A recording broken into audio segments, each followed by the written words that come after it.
State House studio in Montgomery. I'm Todd Stacy. Welcome to Capitol Journal. It was an action-packed, fast-paced day in the Alabama legislature. While the House and Senate met for the 11th legislative day, most of the work happened in committee. That's where legislation aiming to provide in vitro fertilization clinics legal protections to operate were debated today. Both the House and Senate Health Committees met to consider legislation addressing the situation created by an Alabama Supreme Court ruling saying that frozen embryos are to be considered children under state law. Senator Tim Melson and Senator Larry Stutz, both medical doctors, each brought legislation they say will fix the issue. There was some discussion of possible amendments to be brought later on the floor, including limiting the legal immunity to make sure that prospective parents could have recourse should malfeasance take place. The meetings came as hundreds of advocates for IVF descended on the State House to urge lawmakers to pass a legislative fix. We want to make sure that if the mother's, something happens that somebody takes an egg and puts the wrong egg in that individual, or if she ends up having a surgical procedure that has sterilization, they're not sterilized completely, and she ends up with having an infection, the uterine scars down or whatever, and if she becomes non-viable, that she still has recourse.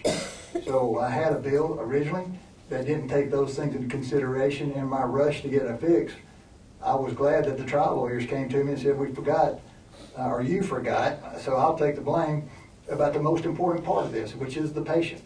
So this bill is aimed at making sure that they are protected and have the rights and can still go through this procedure not having to worry about bad outcomes and no recourse. Yeah, I understand the people that provide the media that the embryos are grown in. I mean, that's one of the most expensive parts of the process, and I understand that there could be some issues with them being blamed. And again, my bill is narrow immunity. It's if you're following, my bill is to the best of my ability trying to say what you were doing a month ago, you can keep doing. End of discussion. A month ago, this wasn't an issue, and whatever you were doing then, you can keep doing as long as you're following these usual and accepted practices. So my bill is simply narrow in scope. Both of those bills were advanced by the committee, and a similar bill from Representative Terry Collins passed a House committee. Both the House and the Senate are expected to take up the issue on the floor tomorrow. And I'll speak with State Senator Linda Coleman Madison about some concerns she has with the legislation later in the show. We told you last night that the Senate could take up the gambling legislation passed by the House this week. Today, a Senate committee attempted to do that, but things careened out of control. The Senate Tourism and Economic Development Committee met today for its regular meeting. There were no bills posted on the agenda, but a public hearing was called to allow advocates to have their say, all while there was alternative legislation being drafted behind the scenes. This led to confusion and some irritation among committee members who said they were unaware the legislation was before them or what was in the potential substitute. Everything that I saw on this meeting was to be announced. Didn't know what bill was going to be here, didn't know it was going to be a public hearing. I had people out of my district call and wanted to speak on a public hearing. I couldn't even let them know it was going to be a public hearing. And I think that's unfair to this committee, and it's unfair to the people of the state of Alabama.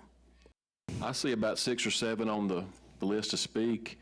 If it'd be acceptable with you all, I would ask the chairman if we give them each a minute to speak, and then I'm going to move to adjourn. Chairman, this is your committee, that's fine. I just don't want to give people the time to finish putting something together that we haven't seen and get up here and try to ram it out with a quorum. Because if they back there working, these folks ain't spoke to us yet. It's hard for me to understand how they're going to even know what these people going to get ready to say. This just almost like a little baby sham. They just up there talking and expressing themselves, but they back there putting it together on whatever they're using to do it. So I just want to say that. Thank you.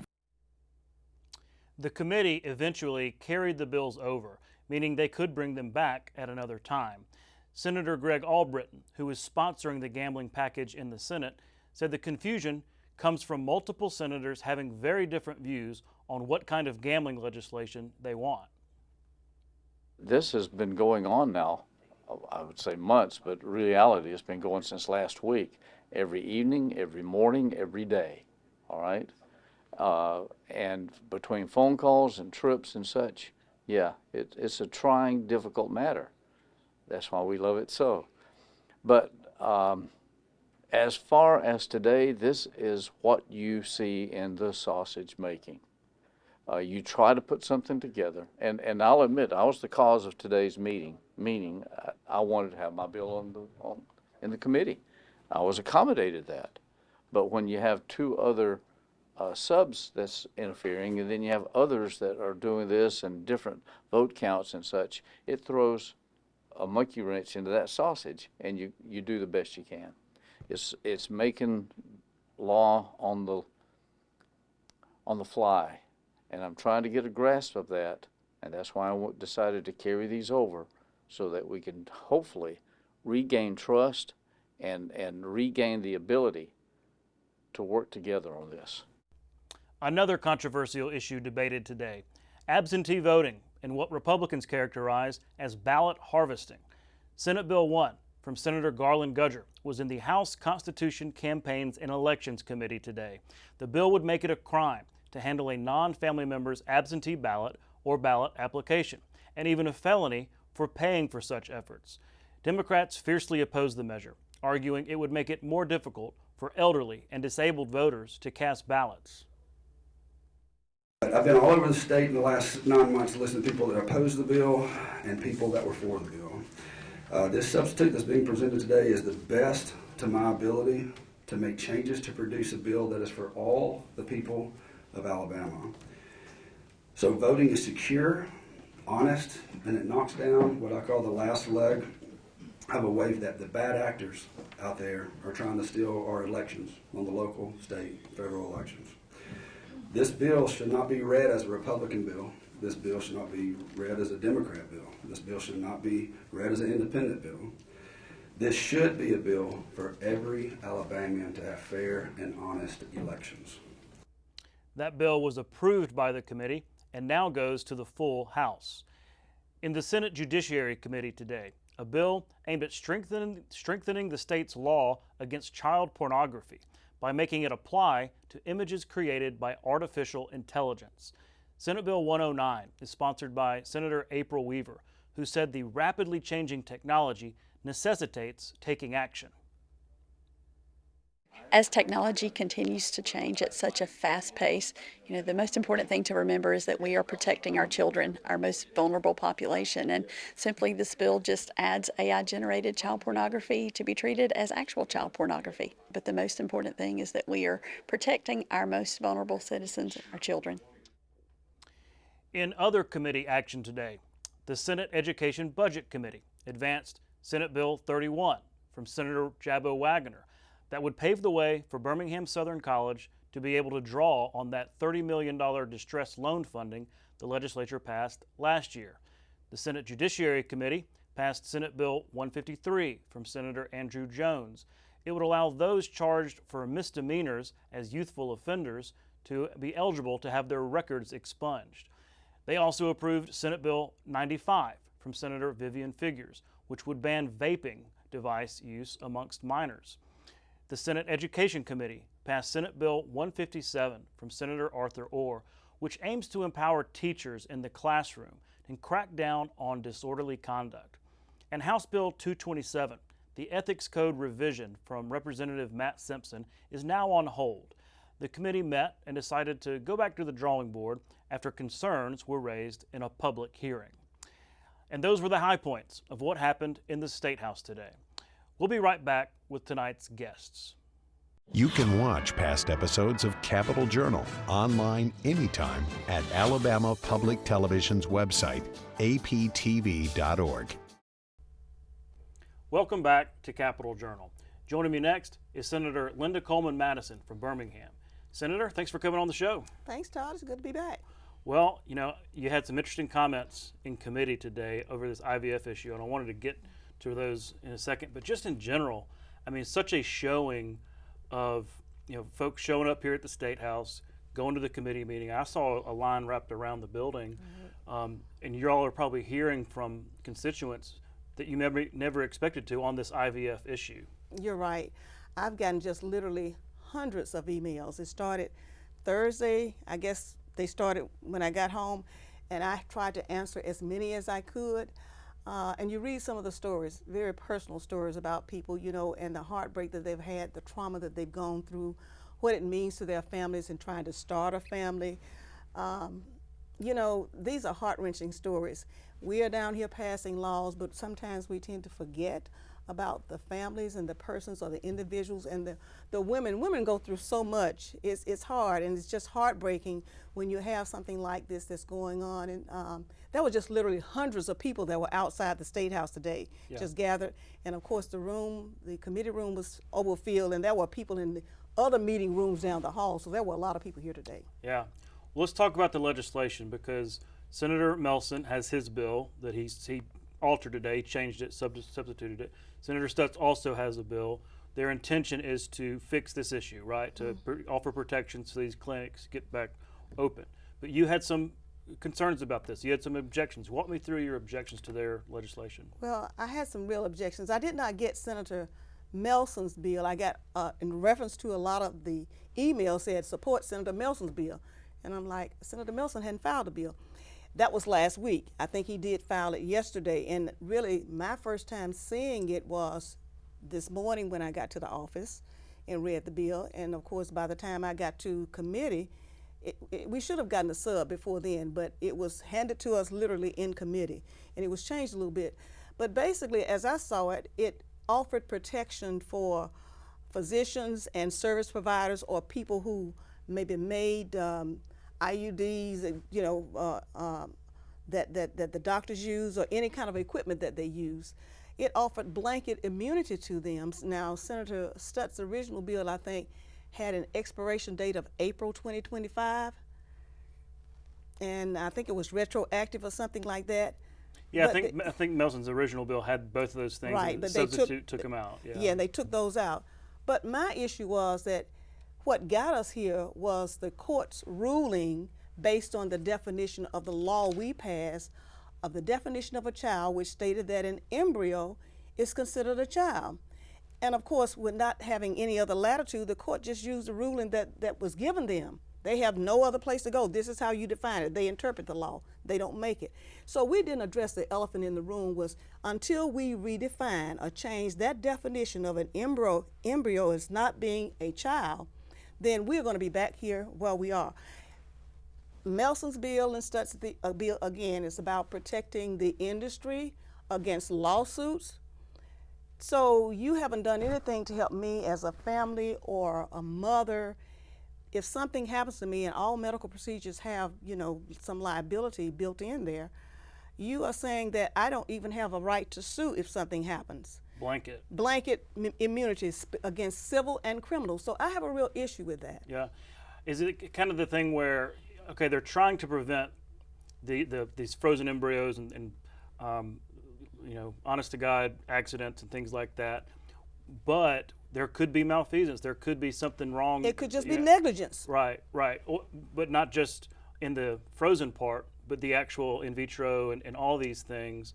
So you're saying that liability needs to be limited in that kind of circumstance? It does. I mean, there's a lawsuit that's going on right now with a company, and this started back in December 23rd, and again, it's about whatever type of surgical instrument or implantation they were using, but it says that the magnesium necessary to mature the development of a healthy embryo, it did not have enough.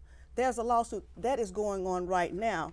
And so if we are giving blanket immunity, then this lawsuit is going on right now. Those parents or families can forget about this because this is going to protect them. Again, it's protecting the bad players. And as I told one of the persons who spoke to me after the meeting, and I think they're in the industry that's suppliers that would be protected under this, I said, if we give blanket immunity, then it really makes the industry look bad. In every industry or profession, you're going to have some bad players. I don't care how good they are, you're going to have some bad players. If you give blanket immunity to everybody, it's going to say, oh, well, so we made a few mistakes. We didn't follow rules and procedures or what have you. You still got to go to court to prove it, but the bottom line is that I'm immune from that. So it's going to make everybody look bad, but the families are going to be the ones who suffer. So it sounds like you're going to bring an amendment. Do you think that the sponsors of the bill and the majority will be accepting of, 'cause I assume that y'all want to get this right the first time and not have to come back. It really is important. If we don't address this issue of redefining what a child is.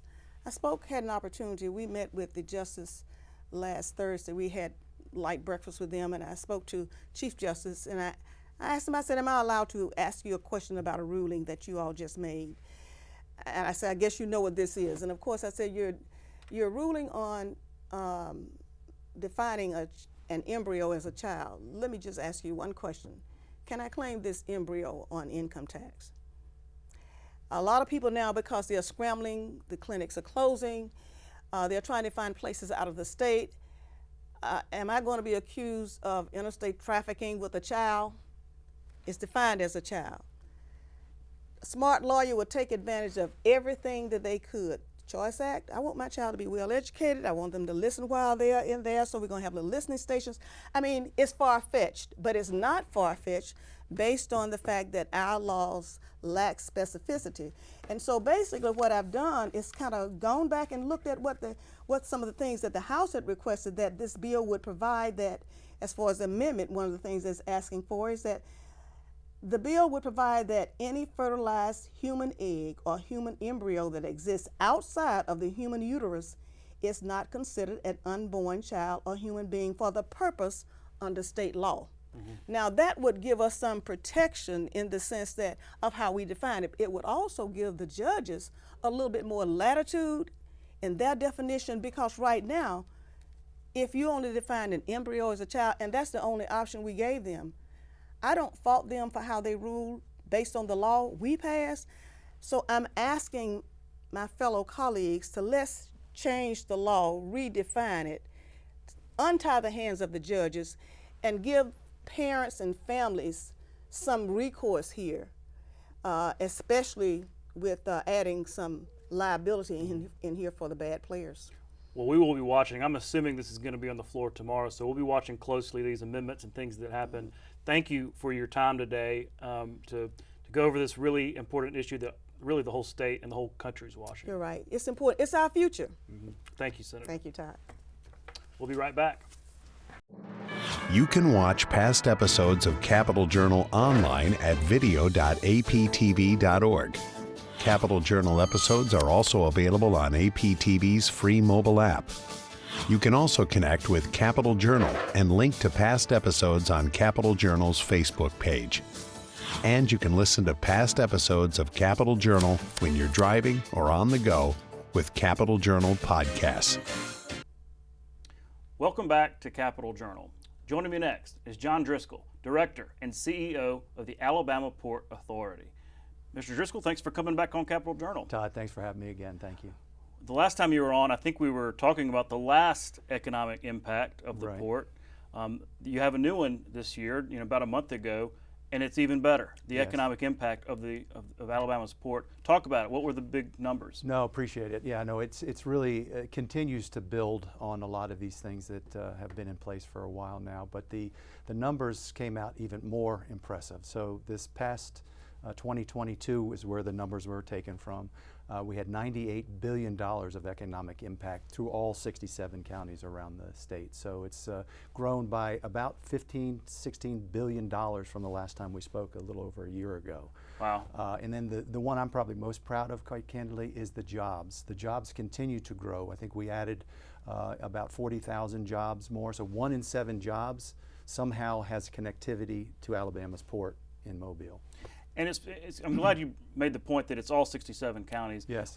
Sometimes people tend to think about it just about a Mobile thing, but given the impact, it really touches every part of the state. No, it really does. And one of the things that we've really kind of tried to focus on, and not just say that, but on our website, you can go in county by county in each one of those key indicators, right? Whether it's the total economic impact, the number of jobs in that particular county or district from the elected officials, or the tax implication. You can go in and drill down. We have something that people can see, and you can look and see up in the counties up in the northwest of our state, what is the impact to that? So it's something that's really, I think for us, is really will show the ability of the port to really support the businesses within the state. That's important, and I remember when the infrastructure plan was being discussed, that was really important to show, those impact. Right. Well, there was news the other day about your efforts in Decatur, talking about throughout the state. Right. Talk about what's going on in Decatur and what that would mean, just in terms of the whole plan. Sure. So, one of the things that really is one of the big values that the Port Authority has is we have 9 railroads that touch the gateway in one way, whether entering or exiting. So we have 9 railroads. If you look at any other port on the East Coast, it's either one Class 1 railroad, or some they actually have 2. We have 9 railroads, of which 5 are Class 1. Those are the largest railroads in the United States, of which there's only 7 in total in the United States. So what our focus has been is how we can try to take advantage of those infrastructures. That infrastructure is already there. Those rail systems, those main lines are already running through the state into and out of Alabama's port in Mobile. And so what we're looking at doing is extending and using those resources in collaboration with the rail operators to move intermodal cargo to Decatur, which is the northern part of the state, as you know. So as we've done in Montgomery, as we're doing in Montgomery, we're opening a inland intermodal facility to be able to handle intermodal containers to and from Decatur and the port. And I mean, when I think about containers coming off a ship, going on the rail, and I've been down there to see it. It's really fascinating how that happens. But onto a rail road, that's not on a truck. And we talk about crowded interstates and things like that. Is that a significant factor in what? It's a major factor. It's a very good point that I probably should have mentioned. Every train that does a unit train will take about 250 trucks off of the interstate system. So as we're growing, right, we're in the last 6 years, we're the fastest growing container port in terms of percentages in the entire United States.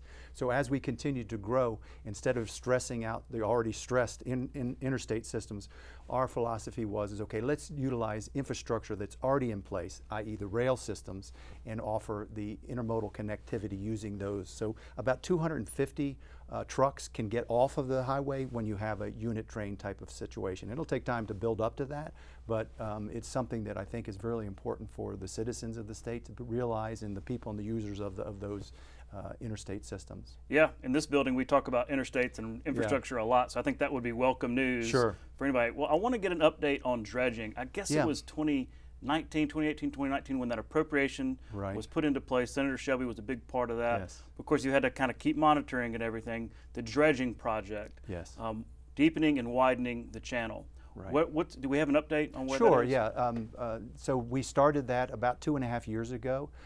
It's scheduled to be completed the first half of 2025. So I mean, it's amazing. That's like around the corner. Yeah. The Army Corps has really done a great job with keeping that on track from a financial standpoint and meeting the 2025 targets that they had set.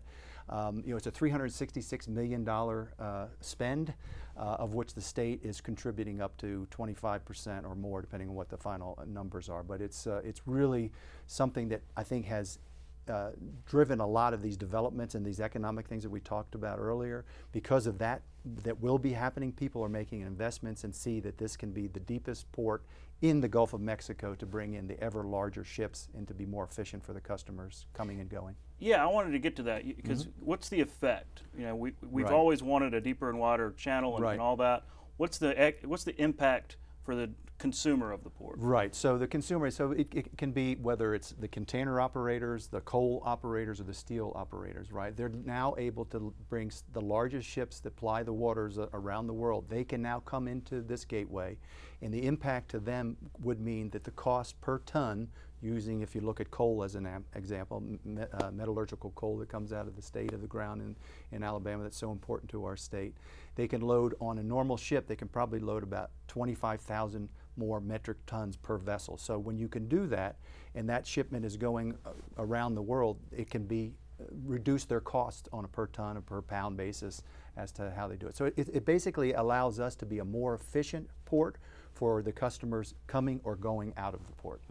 Well, and that efficiency makes it more attractive, right? Yes, Not sir. just for people in Alabama, but around the No, Southeast. users, yeah, because people, when they make decisions, right, there's other alternatives. We have East Coast alternatives, other Gulf alternatives. So if we can be the fastest, the best, and the cheapest, then people will want to do business here. And that's why I think one of the reasons we've been so successful. We've got very good labor force that has been very efficient. If you look at just the container industry, they average what they call 35 moves per hour. That's the number of moves on and off the ship. That's the best productivity in the United States. So our terminal operator there really does a good job. And when shipping lines make decisions where they want to come to, they say, okay, can I get my ship in? Can I get it out? How quickly can I do that? And they've really done a really fantastic job with that.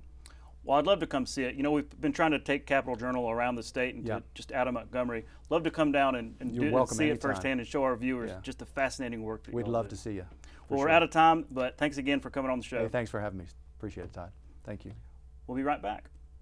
You can watch past episodes of Capital Journal online anytime at Alabama Public Television's website, aptv.org. That's our show for tonight. Thanks for watching. We'll be back tomorrow night at the same time with more coverage of the legislature right here on Alabama Public Television. For our Capital Journal team, I'm Todd Stacy. We'll see you next time.